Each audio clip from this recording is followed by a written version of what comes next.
Hello, everyone, and welcome to A Balanced Life. I'm Dr. Jacquie, and as you know, this is my favorite day of the week, the time that we get together to talk about all things balanced living. Today, we have no shortage of individuals who will pour into us, share with us, and guide us toward what it means to live a balanced life. As we are rounding out this month, mental health has been a very big part of how we gauge how we're doing, what we're going to get engaged in, and literally the people that we allow in our circle. Today, I just want to have a bit of a dialogue with us on what it means to be educated, to learn what it means to become an advocate, to do some self-reflection on how you are doing. You see, mental health is one of those concerns and conversations that we really don't like to have. We don't ask how people are doing because sometimes we just don't want to know because we're dealing with our own issues and our concerns, and we have people in our families who are seemingly out of sorts. And let me just say, being in this pandemic has brought so many things to light. But today, I am delighted to welcome in our guest who will be with us, Dr. Tierney, Mocha Lee, Pastor J.T. Johnson, Chad Anderson, John Gregory. I am so pleased that all of you are here, and I look forward to our conversation and dialogue. I'd like to bring in all of our guests, and I want to have this simple conversation, this one question that we just don't seem to ask. So everybody, how are you doing? Let me start with Pastor JT because he got that smile on his face like, why are you asking that question, Dr. Jacquie? I'm great. I'm excited about today's show and definitely excited to be a guest in this much needed conversation. But personally, I'm doing great. You're doing great. I would like to say, I'm glad you didn't say fine, because in our world, we always say that fine stands for freaked out, insecure, neurotic, and emotional. So I am happy to see that you are doing great, because we usually give those sort of pat answers when we kind of don't want to get into how we're really doing. So Mocha Lee, how you doing? You know, I would use the word magnificence today. I'm feeling awfully magnificent. It's a magnificent Monday. Tuesday, it'll probably be a terrific Tuesday, on and on. Because it's a mindset. It's a mindset. I try to wake up and just, do morning meditations and keep a positive vibe as much as humanly possible, especially because I have to give that same energy to my clients and students all day. So I am actually magnificent. Thank you for being magnificent today. I hope that some of our viewers will be able to adopt that attitude. Did you hear what she said? It's a mindset. Dr. Tierney, how are you doing? So, I'm going to come with a little bit of honesty and transparency here. I'm doing good, but I have been pushing back at some overwhelm these past couple of weeks. Just trying to find my new rhythm, my new life balance, between the weekly recordings for the TV show, being a wife, serving my clients with excellence, drinking my water, adulting. It has gotten really crazy here within the past couple of weeks, but I've been very intentional about finding my new rhythm, being intentional about the things that I need in this new season and finding my new balance. So overall, I'm doing really good and just really being intentional to push back at that overwhelm that's been trying to come and take me down. Thank you for sharing that. I hope that viewers, as you're listening to what we're talking about, honesty, transparency, being able to find your adjective or your verb that kind of fits where you are in this season. Seasons have changed and we're ready to get out and about. I'm excited today to introduce you to Chad Anderson and John Gregory. Now, we will be having a one-on-one with them a little later. But gentlemen, I'd like to ask today, how are you doing? Hey, this is John Gregory, and I just want to tell you that I am happy because I've decided that happiness is a choice and not an emotion. So I'm always happy. Happiness is a choice. I love that. Chad? I can say I'm doing absolutely wonderful as well. To be transparent, have a little honesty, I'm a full-time father of 5. And I also help run this wonderful agency in 17 different cities. So I definitely always am searching for balance and making sure that I keep that mindset, as you all have said earlier. Thank you for sharing. Okay, audience. So when you're watching and you're typing in the thread, please share with us how you're feeling as you're watching the show. I want to tell you that it's extremely important that we open ourselves up. Let me tell you, our new normal is fluid. It's going to be ever changing. And as we go through each and every day and we're monitoring our emotions and doing some self-reflection, it will push you to the point, sometimes to the brink. When we're back after the break, I want to talk to our guests about what does it really look like to move into this new normal, but also how as a society are we handling what it looks like moving through this COVID pandemic when we're back after the break.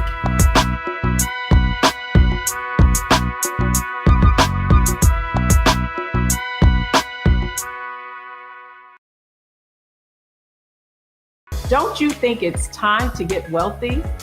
I'm Deborah Owens, America's Wealth Coach, and my new show on the Black Star Network focuses on the things your financial advisor or bank isn't telling you. So watch Get Wealthy on the Black Star Network.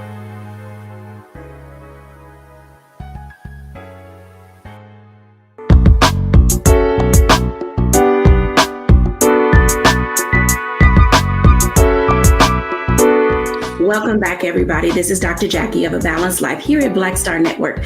And you know, this is my favorite time of the week, and we're talking to our guests and our contributors today about what it means to strive through mental health. You know, we could not do our show the way that we do our show if we ourselves were not vulnerable, transparent, honest, and open about what we really face day to day. And so I want to start off with Mocha Lee, because most of you know that sometimes it's hard to get back into that rhythm of fitness, to get into that space of wanting to work out. And heaven forbid, if you're a person who doesn't like to go outside or your allergies prevent you from doing so, that can weigh on you mentally. Hey, Mocha Lee. Hey, yes, indeed. I'm glad we're talking about this. It's always relevant, always relevant. You know, that relevancy comes in many forms. And, you know, my question for you today is people are considering, you know, their impact on the mental health and having been in for almost 2.5 years. How are you guiding your clients and coaching them to not feel overwhelmed, one, about being guilty because they didn't work out, and then not being able to fit their clothes, not feeling, you know, I don't want to go outside. I don't want to go to the gym. I don't want to be around people. Share with us how you're guiding us through these mental moments that we're having. You know, baby steps are always important because just like, you know, we've heard if that word overwhelm is something we kind of want to avoid. So I always explain to people, you really have to be patient with yourself. You really do. And you have to be encouraged because believe it or not, the research shows that actually just 1 hour, believe this now, 1 hour of exercise per week is related to signs of improved mood, lower anxiety, lower stress. And that's just 1 hour. So at least that's just saying, hey, at least get up and move a little bit. And if you want to stay in your house, I'm not mad. You might have some stairs, go up and down the stairs or just go up and down the hall. If you're pumping your arms and your heart rate gets up, that's the whole idea. You want your blood to flow. You want your body to say, wait a minute, is this exercise? Like, am I really getting some of the endorphin? You know, the endorphins are the feel good chemicals that really help your brain. And your brain just benefits so much from all the chemicals that come around when it comes to exercises. There's serotonin and dopamine and all those chemicals that really at the end of the day mean, hey, movement for your body is also good movement for your mind. And it's the breath too, just learning how to breathe and get that oxygen uptake to your brain. All of these things help our mental health. And I definitely, every day, I at least have one client where I try to push a little bit, like, come on, I bet you could do a little more if you wake up a little earlier. But then I have other clients whose plates are full, just like all of our guests today, so busy that I say, you'd be surprised how if you sneak in a little 5 minutes here and 10 minutes there, it still all adds up to big benefits. Thank you so much for sharing that, because in this segment, while we're talking about mental health, there's that big component that's related to the physicality of it. Now, when you're not able, okay, so I'm a modification girl. And for those of you who do not know what that means, I'm going to have Mocha explain that to you guys, because there are times when we think physically we have to go hard. We've got to get it in. We've got to do it like everyone else. But the reality is, as we're aging and as we're feeling certain aches and pains, our bodies don't move the way they used to move. So can you talk to us just a little bit about modifications and physical health that can help us alleviate the guilt from not being as mobile as others? Phew, man, that's, you hitting it on the head because I'm a former athlete. I trained some people who are former athletes. Even if you weren't a former athlete, you just remember back when you could do a lot more. And we have to just come to the realization that it's okay now if we can't do as much. It's okay. Your mind is saying, no, I think I can still do all the squats and all the sprints and all the high intensity stuff. But really your body is saying, no.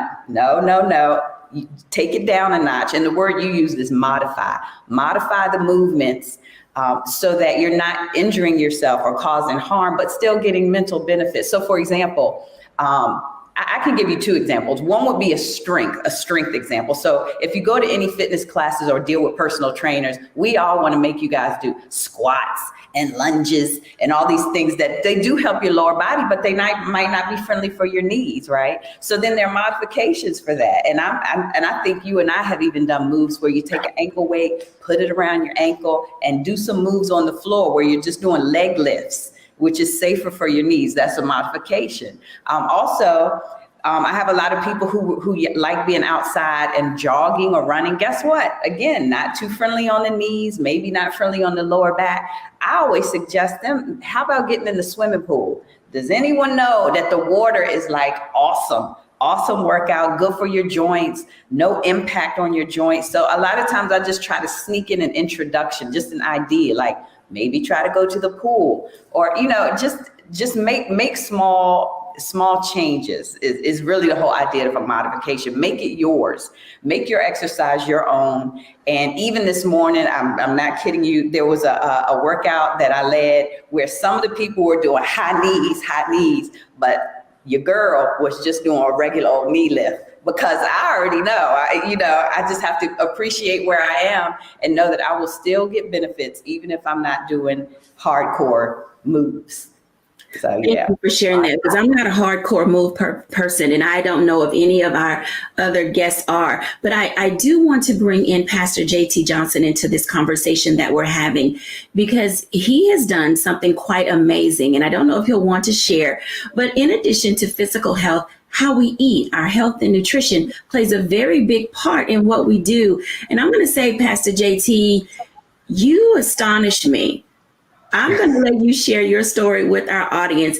And I don't know if this was a mental design for you, but your weight loss and how you carried your grace for the rest of us who were watching your process, you gave us all hope and inspired us. So share with us a little bit about what you did and your organization that is helping other people find their pathway to mental health through diet and exercise. Thank you. This is a welcomed conversation. Being a pastor, I take it upon myself to ensure that everyone that I come in contact with is directed to the source. They know who God is. They have a relationship with him. But sadly enough, it's a lot of church people that go to church every Sunday, and they have a death plate immediately following 11 a.m. worship, and then they ask God to bless it. But one of the things that I have really taken upon myself is to look at a holistic approach. That it's not enough for us to come to church every Sunday and pray for God to bless us immensely, and then we're not taking care of the one thing that we have that he has given us charge over, and that's our body, our temple. So I went on a journey again. I joked this morning. Matter of fact, I sent out a Momentum newsletter every Monday. And just this morning, I sent out a blog that I just wrote about the danger of skipping meals. And I learned that because in quarantine, when I had some extra time, I became a certified personal trainer. And I saw that eating actually helps stimulate your thermogenesis. Starving yourself slows down everything. So I talked about this morning how I have been on a diet probably since I was about 8-9 years old, when I really came into the knowledge that, I was a little bit more overweight than everybody else. So I have probably taken everything, been on every diet.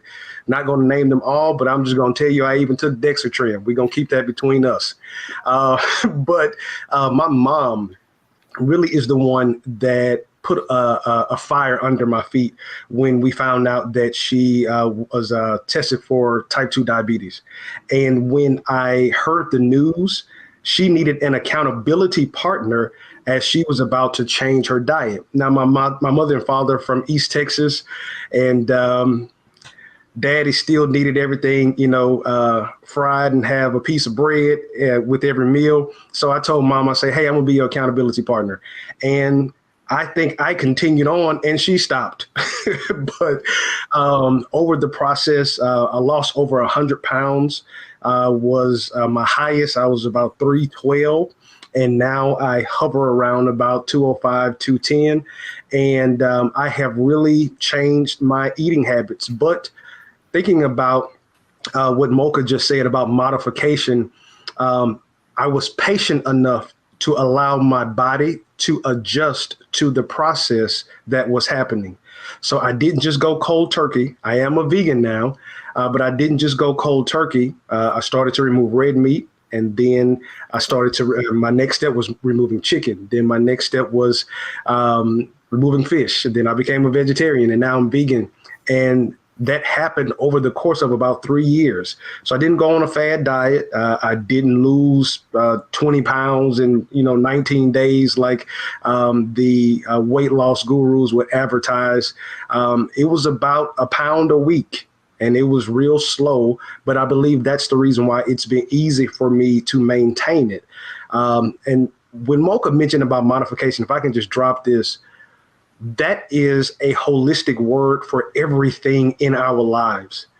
You're not forced to continue to do the same thing that you did yesterday just because you did it yesterday. Even if it worked yesterday, it may not work for today. If you will give yourself the space and opportunity to modify some things, to change some things in your life, that may be a step ahead in your own mental health. There are some people that are trapped in the good old days of yesterday, and they're not even giving themselves an opportunity to appreciate the joy that is ahead of them because they're trying to duplicate something that was for last season. Thank you so much for sharing that. I want to drop us out now into a break. But when we come back after the break, I want to share just for a few moments before we go into break some of the things that you may have heard. Oh, my goodness, the good old days. I'm telling you, I was a fried pork chop kid, and it took me a long time to decide to move that out of my diet. When we come back after the break, I want to talk to Dr. Tierney, Chad Anderson, and John Gregory. This will be one of the segments where I want you to sit back and hold on to your seat because sometimes we just don't know how to ask for help. When we're back after the break.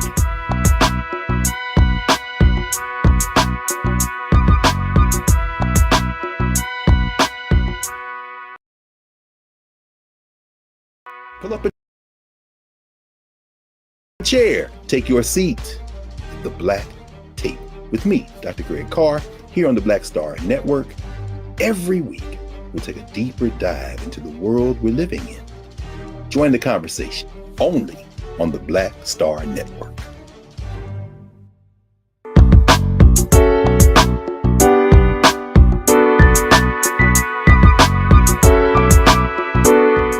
Welcome back, everybody. As you can tell, you're getting some rich nuggets today on how to live a balanced life, but also how to manage those things that are really plaguing you. For years, you may have been trying to lose weight, or you may have been feeling guilty about not being able to get the help that you need. Well, I hope today that something is said that will allow you to move yourself into that space of knowing first that you are ready. Let this season that we're moving into be the time that you give yourself grace. And you've heard about giving yourself patience, but also using modification as a means to be able to not only level up your life, but being able to ask for help. I want to talk for just a few moments now to Dr. Tierney, because some of the work that she does with her clients teaches them how to level up. And then we're going to have a one-on-one with our special guest from aawellness.org. Hey, Dr. Tierney. Hey, Dr. Jacquie. How is it going? I know I asked you that already, but I feel like I have to keep checking in on you because when you said life overwhelms you, I know how busy your schedule is, and I've added this additional thing to your plate, and you handle it with such grace. When you think about the mental stigma behind asking for help, what is it that you teach or tell your clients in how to be able to move the needle of their lives? Well, the first thing I always tell my clients and tell anybody, no one levels up alone. We think that we can get to that next level on what I did and my own work and the sweat of my own brow, but everybody needs help. And so one of the first things I like to do is unpack why are we reluctant to actually ask for help. A lot of times it's because we don't want to look like we don't have it all together. We don't want to look less intelligent. We don't want to look weak. Or it's that we don't want people all up in our business for fear that they will spread our business. Or we don't want to owe anybody anything because we don't want nobody saying nothing about what they did for us, or it's just plain old pride. And so if you find yourself in a position where you're thinking you might need help, but you're not sure of should I ask for help, I want you to first do a self-check. And if in that self-check, any one of those things that I mentioned popped up, pride, you're not sure if somebody's going to spread your business or anything like that, what we typically do is we will not ask for the help. And that's not what we need to do. We still need to ask for the help. But the question is, who are you asking for help? Because you don't want to ask the wrong person for help because, your business might get spread in the street, or they might hold it over your head. So you want to pray and say, okay, well, Lord, who is the person that you are inviting with me on this journey? It might not be sister so-and-so. It might not be cousin such and such. It might be a coach. It might be a therapist. It might be a fitness trainer. It might be a family relative, but making sure that we are asking for the help and not holding ourselves and becoming a self-sabotaging roadblock, getting in our own way of us getting to that next level of success because our own pride is getting in the way. Thank you for sharing that. Scripturally, pride comes before the fall, or pride goes before the fall. And sometimes getting out of our own way, Dr. Tierney, is something we have a difficulty doing. What are some of the signs that you can share with us when people are in their own way, like self-sabotaging? I'll start with that one, self-sabotaging. And so self-sabotaging is basically where you are doing actions that are the exact opposite of the goal that you want. So let's say your goal is to save $100, but then you turn around and spend $100 on a pair of shoes. That's a self-sabotaging action. Another thing that you may see if you are kind of getting in your own way, you're clinging to the comfort zone. So I love what Pastor JT said earlier about trying to do what you did in one season, thinking that it will work in this new season. That's often where we are stuck in our comfort zone. In order to get to that next level, you have to get uncomfortable. It is going to be uncomfortable. So you don't get to the next level alone, and you can't get there by clinging to your comfort zone. Those are the two ways that I typically see my clients getting in their own way.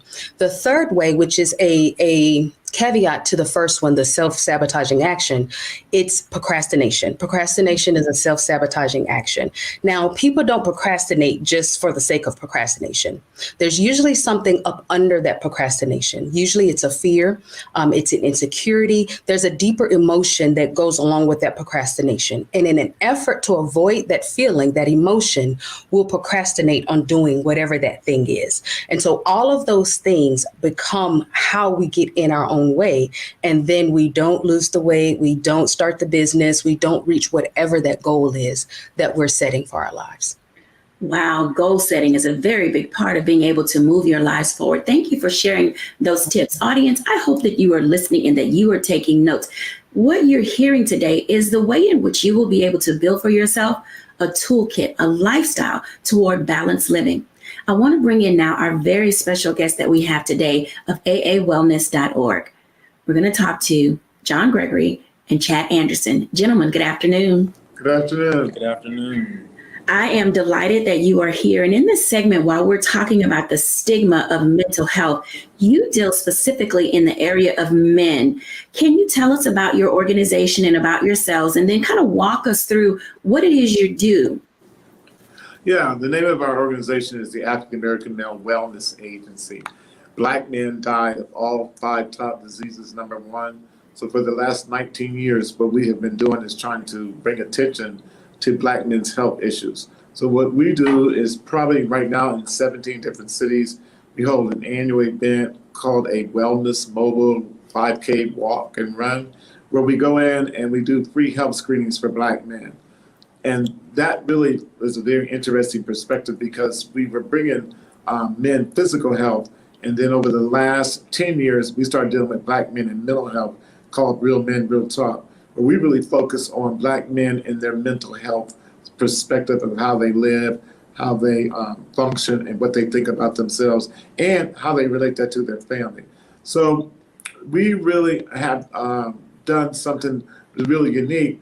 And every city we go to, we get lots of Black men that come out and participate. They get free health screenings with Black doctors, nurses, what have you. But then during the course of the year, we host sessions for Black men to come and talk. And we're talking about having real conversations, the kind of conversations that talk about how do you survive as a Black man in this society? How do you deal with your wife? How do you deal with your children? And what we really do is provide a free space for Black men just to be honest, open, and real. And I do want to say that I'm not trying to be cool. I went blind, and it was really interesting that you were talking because, you know, I am a Black man who runs a corporation, have over 160 employees, and in the midst of being successful, I went blind and had to go from being independent to being dependent. And that itself was a really mental challenge. But what I had to do was be real, honest, and open that I knew that I could not function unless I got the mental help that I needed from my community. Thank you for sharing that because I know people were probably sitting there thinking, why does he have on sunglasses? But I already knew this. I didn't know the story, but I understood that you were blind, and I appreciate your honesty and transparency because oftentimes you said the word dependability. And as we already talked about, pride goes before the fall. Now, Chad, you work very closely with John, and in his being vulnerable and having to depend on others, how do you see that as a benefit for other Black men to say it's okay to ask for help as long as you ask the right person to be your helper? Absolutely. I'd like to think that my relationship with Mr. Gregory and I is like a Jonathan and David relationship. Not only have I been able to benefit from this situation because over the past 7 years, he has poured all his knowledge, his information into me. And so being his executive assistant, but also having an opportunity to serve at one point as the director of the agency, we were able to travel across the country and with him being blind still and provide free health screenings for Black men. And why that is so special is because I still see the impact of the work that Mr. Gregory has done. Every time we have our free screenings, we are sending men from our screening pavilion to the emergency room. There's men that are sick and don't even know it. And so to have the honor of being able to navigate through our culture, through our country to help save Black men's lives with the knowledge and such good reputation that Mr. Gregory has been a blessing, not only to myself, but also to my family too. Thank you for sharing. I'd like to bring Pastor JT into this conversation because sometimes faith and mental health and asking for help and the stigma that goes with it, they don't match up too well. So can you talk for just a moment as we're listening to Chad and John share with us how they have this amazing resource in 17 cities for people to come to. As a pastor and church leader, why don't men seek help? Wow. Well, first of all, I want to thank you all for your great work. It is definitely needed. I made a statement yesterday. A series that we're going through this month is talking about table conversations. And I'm preaching on some hard conversations, some hard truths that typically is not discussed over the pulpit. And yesterday I made a point while I was preaching and I had to stop and kind of flesh it out. But I said a lot of people don't open up and talk because they have confession trauma. And when I said it, I had to stop and kind of work through it. But my definition that I came up with yesterday is a person who opens up, who talks, who confesses, who says I'm hurt, who says I need help, but then someone else told them, no, you're not. Be quiet. That's not real. Then there was a callus that was created over that. And so then now we have learned how to take life on the chin. And I said that the most dangerous thing is that if we continue to take life on the chin in the form of boxing, if you continue to take it on the chin, eventually you're going to end up on the canvas. And it's so many of us who are descendants or we are benefactors of seeing this emotional trauma, this mental trauma, this confession trauma be passed down. And typically in the African-American community, and not just church, but typically in the African-American community, men are told, you don't have no feelings. You just got to get up and go. You got to get up and make it. And without taking this conversation too far away, I always say we have to be honest. My father, who this year will turn 78 years old, is the son of a former slave. My grandfather was a former slave. So that means I can touch Black history. My father grew up on the backside of Newton County, Jasper, Texas, where there was white signs, white only, Black. And so if we think about that trauma, we are just a generation away from where we didn't have an opportunity to say we were hurt. We're just a generation away where we didn't have an opportunity to go and get help because we had to carry the burden of the weight on us. And then I'll say this in closing to answer your question about the church. The church really hasn't, to me. I think the new generation, I think the millennial push is forcing us to talk about some things that we didn't necessarily talk about. But the church really, to me, didn't do as good of a job, I believe, as we could have in addressing mental health because we were forced to pray about it when we really probably need to sit down and talk about it. People got up and went to the altar and they came back to their seats and the only thing they had was a greasy forehead when really they needed to spend some time talking about some things that was haunting them.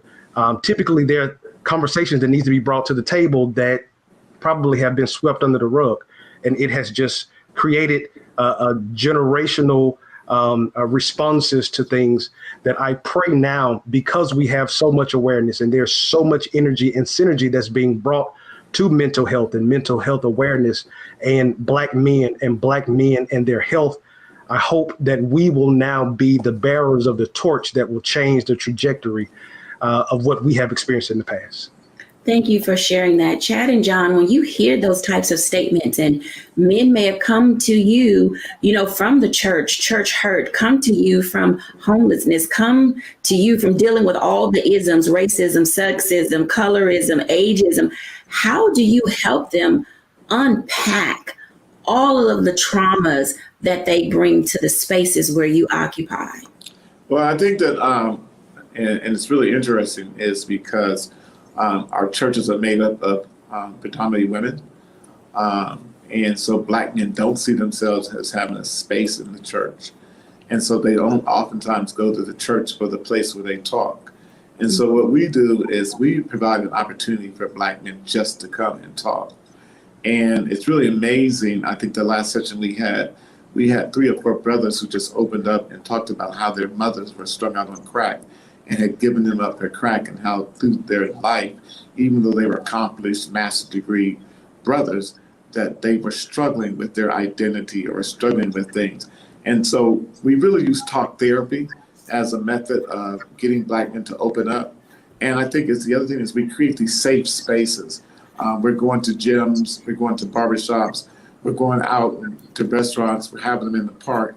And we're letting brothers, which is really interesting, as the pastor said, the millennial brothers that are coming too are a little more likely to be open and want to talk about the fact that their fathers weren't in their life. 29% of Black children are raised in a 2-family household. 79% of white children are raised in a family household. So you got Black men who didn't have their fathers who are now looking for to connect with a man so that they can talk about what is it like to be a man. Oftentimes I get a chance to speak, and I know women, Black sisters get mad at me, but I tell sisters, women can't raise boys. Boys got to be raised by a man. And oftentimes when you see Black men, because they have been raised by women, they have a very feminine emotional development. And so what we do is we allow Black men to now come and be open and be vulnerable and be in a safe space. And when you have other Black men who are being open, now we're able to offer, you get Black men sharing, hey, this is how I got through this. You will get through this. You know, for my blindness, just to let you know, is that I didn't sit. The first year I was blind, I was like, hey, let me write a book. I wrote a book saying the 8 things I learned from Oprah from a man's perspective. And my first chapter was, it's not the end of the world. Black men got to learn it's not the end of the world. We do have racism, but we will get through it. When you think in terms of every time we see a red light behind us, we get nervous. But nobody talks about that because in psychology, the things that they identify for depression, none of that identifies of the Black man's experience. So us letting Black men be open and taught and be vulnerable is the way that we get them to share. And I think another great thing that has happened inside these conversations are that we have Black mental health experts in the room that look like us. And so now that we're open, or now that the men are open, there's someone there that they can continue the conversations with and really get the help that they need and transition from that room into their own counseling or whatever other solutions that they need. So being there and being able to provide some sense of solutions has been tremendous, because, you know, we had some young men, they talk about suicide. They're talking about a lot of things that they're going through. And so by having those Black mental health experts in the room to keep them where they need to be at, I think is powerful as well. Thank you all for sharing. I want to jump into a break. And when we come back after the break, I want us to dive into helping people build at least some type of a baseline platform to start saying, I can live a balanced life. I can check on myself. I can get my mental health in order. You know, if anybody says they don't have a mental health issue, they're literally kidding themselves, because all of us are stressed. All of us are anxious. All of us are filled with angst. All of us are triggered. And I know I say this all the time. Not everything is all, but the reality is there is something throughout every day that gets on our nerves. Come on now, let's be honest. There is something or someone in every day. If you have a good day where no one bugs you, no one is bothering you, no one is getting on your nerves, that is outstanding. And I want you to champion that and figure out how you got there and then share that with other people. I mean, literally bottle that up and figure out how to tell everybody else. When we come back after the break, we're going to hear from everybody, because we want to get a few tips and tools that we can take along on our mental wellness journey when we're back after the break.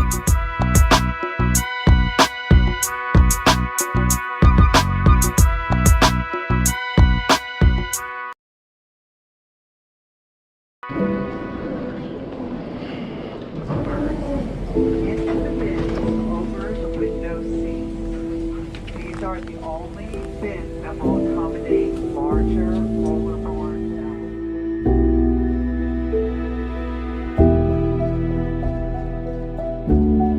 They put 10 in here? 10, and you don't come out till you die. And you eat him, you eat 10. Oh my God. So what?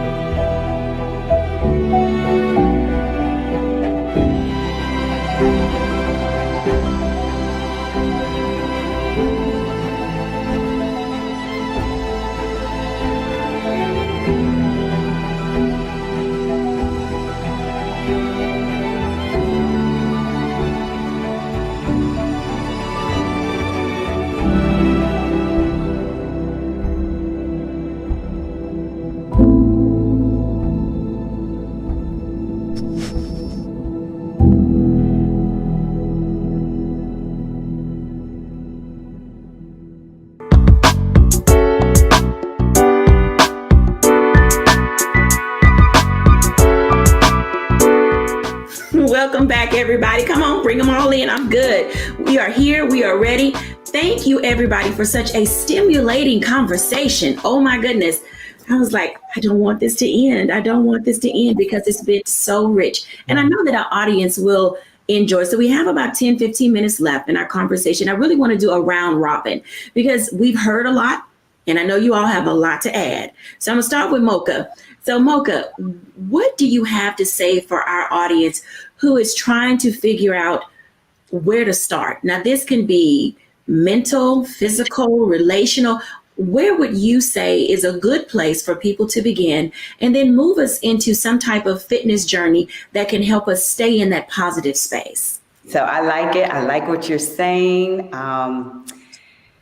And you know, Dr. Jackie, I have to share that we've had mornings with Mocha, and I bring that up because in terms of your mental state, it's all how you start the day, honestly. And it took me a while to realize how important the way you start your day is going to set the tone for the whole rest of your day. And I used to be the person that would literally roll out the bed and just be like, I gotta, I gotta hurry up and get with clients. Or now as a mom, I gotta hurry up and get the kids to school. But I realized I have got to have morning meditation. So just quote that.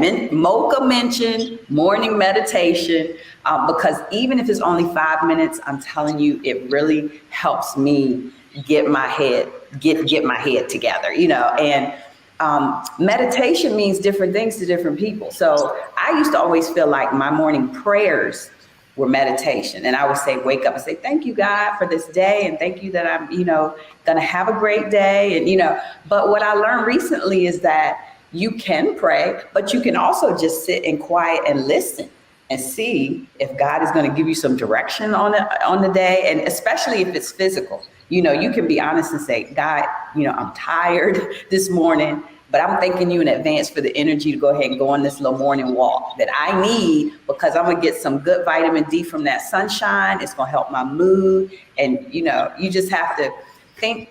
It's really about, I believe that it's about thinking positive. And I learned also in my morning meditation that I personally have to do positive affirmations, because I always feel like there's too much to do and too little time every day. That is honestly how I feel. So instead of staying in that space, I just confess, I just say, hey, I do have time. Thank you, God, that I have enough time. I can create time. This is going to be a good day. I literally just believe that the more you put the positive out there, the more it's going to manifest. And then in terms of the fitness, how do I just get consistent? I have a lot of clients who start a routine, and then for some reason they just start to slide on down. And it's because it's hard. Come on, let's be honest. It's hard to stay consistent on any type of exercise routine. But if you find something that you like, you're going to stick to it better. And I've noticed, I have a couple clients who, believe it or not, they just like dancing. They will throw on a song and just, move and groove. And movement is what counts. It doesn't have to be, and some type of official workout that you've heard about, like a HIIT workout or a Zumba workout. It doesn't have to be anything that you've heard that's popular. It can just simply be a walk.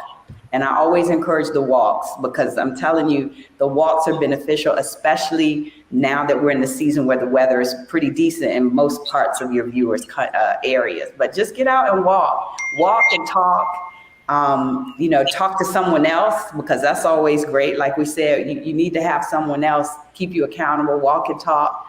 Walk and meditate, but do it in the morning. You know why? Because if you procrastinate, as Dr. Tierney said, you might not ever get back to it. So most of the people I've trained over the 20 years in my personal training and fitness career, those successful ones wake up and get it over with. So that's my advice. Yeah. Well, and I try to practice what I preach too. I try so hard. Yeah, practice what you preach, Mocha. Practice what you preach. I appreciate that. So the first thing on you guys' list that you should have written down was, set the day with time for yourself. Whatever that may look like, set the time for you. Pastor JT, what you got to say for them? Wow. I want to piggyback off of something that Mocha just said about those affirmations. You have to really, really, really be careful about what you say. I spoke and I talked at Eisenhower High School in Houston just last week, and I talked about the power of I am. And whatever you put behind that am, that's what you're going to create. So whatever you're seeing, if you're not seeing what you want to see, then you have to say the opposite. So if you're sick, I am well. If money is not flowing the way you want it to flow, I'm living in abundance. You have to speak those things. But as far as mental health is concerned, one thing that I will say is, and I think it goes without saying, but I have to say it, you are in control of you. A lot of people, their mental health is bound and attached to someone else, maybe someone else's opinion, maybe someone else's thoughts, maybe feeling that they have to show up for everybody else. And so many times, a lot of people show up for so many people that they forget to show up for themselves. You have to make you a priority. And in making you a priority, there are some words that you may have to say that you haven't said in a long time. And one of those words are just 2 letters, no. There may be some no's that have to come across. I can't go out this week. I don't want to go out. You don't have to make up anything. Take some time for you. Self-care. Unplug that phone. So many people wake up in the morning and before they even get out of bed, they're checking Instagram. They're checking Facebook. You don't even know if your legs work, but you're on your phone. Don't wake up and go to your emails. Just as Mocha said, start the day off right. And then another thing that I will say is journaling. When you have that feeling, when you have that moment, write it down. And you may be able to come back to that and figure out what brought you to that place. What happened in that moment that caused you to have that reaction? What caused you to have that emotional response? And there are so many things that we could say, but I will end with this one. Pray. I believe in the power of prayer. Man, I actually wrote a book about prayer called I Pray. But I believe that prayer has such a centering effect that when we talk to God, he has a way of calming us in some of the most chaotic moments. And then before you know it, you think you're talking to God and you end up repeating things back to yourself. And the same words that God would tell you, he brings it back to your remembrance so you can encourage yourself. So that's my spiel on that. I appreciate that. So you've heard a second thing. Not only do you set your day with time for yourself, but you also want to give yourself positive affirmations. We've heard it over and over again. And even for those of you who are unchurched that watch us on a regular basis, there is life and death in the power of the tongue. So make certain that you are putting those I am things or your I am statements in place for your life. And then be cautious about who you ask to pray for you and be cautious about who is in your inner circle. Chad and John, what say ye, gentlemen? I would say for me, again, I wake up in the morning and even though I'm blind, I look in the mirror and say, I am great. So I start my day off with, I am great. And the other thing is what I try to teach people is this and make it lively in their life. It's not the end of the world. No matter what you're going through at that moment in time, it's just a moment in time and it's not the end of the world. People go through all kinds of things. They recover, they get over it, and sometimes it's a door for a new opening, a new place in your life. So sometimes it's a tragedy, but that tragedy comes into a whole new walk of life for yourself. So just always know it's not the end of the world. I think that's very good. I think for me, one of my key components that I try to live by is my association. At 1 Corinthians 15:33, it says, bad association spoils useful habits. So try my best to surround myself around people that are adding value to my life. That's rich right there. You hear that, everybody? Your number 3 and number 4 are start with the I am great statement, as John has stated. I mean, honestly, he told us that he was blind. It happened during the midst of all of his success. It hasn't changed him. It hasn't caused him to say, oh, I can't do this great work anymore. Because clearly, he who began a good work in you is faithful to complete it until the day of completion. And so it's important that we begin to identify and recognize that our situations in life don't determine necessarily our outcome and end results. But then also, as Chad stated, you have to watch your associations. Watch your associations. I'm going to say it again. Watch your associations. We've talked before on this show about nature versus nurture. And oftentimes the people around us can cause us to get into situations that have been difficult to undo. But then there's some times where we have really good associations and those people are able to pick us up and push us along the journey that we're supposed to be on so that we can say that I am great. Dr. Tierney. So I'm going to expound on exactly what you were just saying, Dr. Jacquie, and what Chad said, your associations. So most of us have heard of an amen corner. But we haven't really heard of an accountability corner. Now, these are the people in your accountability corner that you trust, the people that you don't have to hide from, the people that if you say, oh, I'm fine, they can hear it in the sound of your voice, in the look of your eye, and in your disposition, that something's not quite right. And so these are the people that you have around you that help to propel you forward to your next level. We often get comfortable in our amen corners because we just want to hear, yeah, girl, you fine. Don't worry about it. No, that was my, just to get that validation. But in our accountability corners, yeah, they'll validate us when we're right, but they'll tell us when we're wrong. You know, these are the people that we have absolutely no problems going to for help. Now, our accountability corners might not be comprised of the people that we know or in friendship or relationship with. So it might not be your mom. It might not be your sister. It might not be your cousin or your best friend. It might be your coach. You know, it might be your therapist. It might be your pastor. So my advice is to find your accountability corner, and allow yourself, give yourself permission to be vulnerable in those spaces so that you can get the help that you need, so that you can get to the level that you desire. Thank you so much, Dr. Tierney, and everyone for sharing. Let me just give a small recap of what you've heard. These are your top 5 ways in order to begin to put a foundation for yourself in living a balanced life. Number 1, set your day with time for yourself. Number 2, give yourself positive affirmations. Number 3, know that you are great. And number 4, watch your associations. And then number 5, get you an accountability corner. When we come back after the break, I'll do my reflections.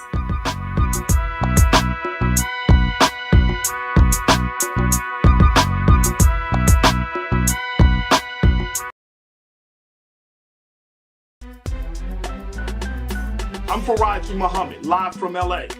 And this is The Culture. The Culture is a two-way conversation. You and me. We talk about the stories, politics, the good, the bad, and the downright ugly. So join our community every day at 3 p.m. Eastern and let your voice be heard. Hey, we're all in this together. So let's talk about it and see what kind of trouble we can get into. It's The Culture. Weekdays at 3, only on the Black Star Network. It's time to be smart.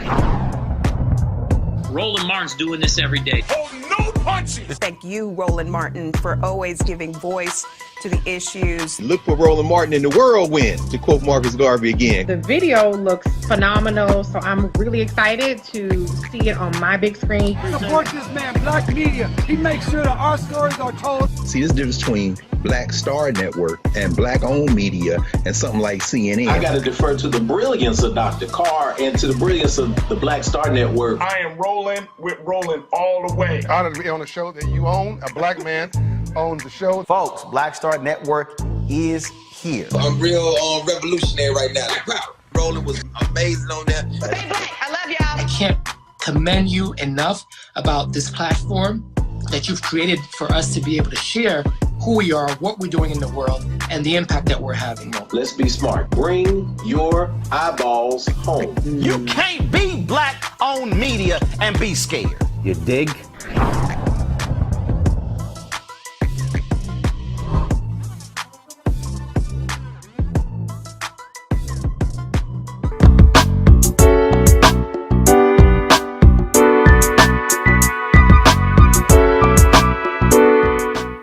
Welcome back, everyone. As you can tell, our guests and our panelists and contributors today have given you some tips and nuggets that you can use for everyday life. We're not here to blow smoke. We're not here to try to make you feel good, because I know, like we say in church, if you can't say amen, say ouch. And I know that there were a lot of toes being stepped on during this segment, but it's for your benefit. Honestly, as we grow as individuals and we're seeking to find our own balance through this pandemic, as we're looking for ways to get over and become overcomers, it behooves us to really decide how we want our mental health to be shaped. Our mental health sometimes comes because there's an imbalance in our body and we need medical attention and we need medication. But there are other times that our mental health comes from stress and anxiety and just being around familiar people, places, and things, and being in our comfort zone for too long. And sometimes it's being out of fellowship with our Heavenly Father. Most of you know that I'm an ordained minister, so I give no apology for the way that we use the Word of God to motivate, encourage, and strengthen you on this journey. I hope that wherever you are and where you meet us in our segments today, that you will allow yourself to be whole and healed. Thank you, everyone, for joining. And I am so delighted that we had an opportunity to speak with all of our guests to put you on a path to mental wellness. Bye now.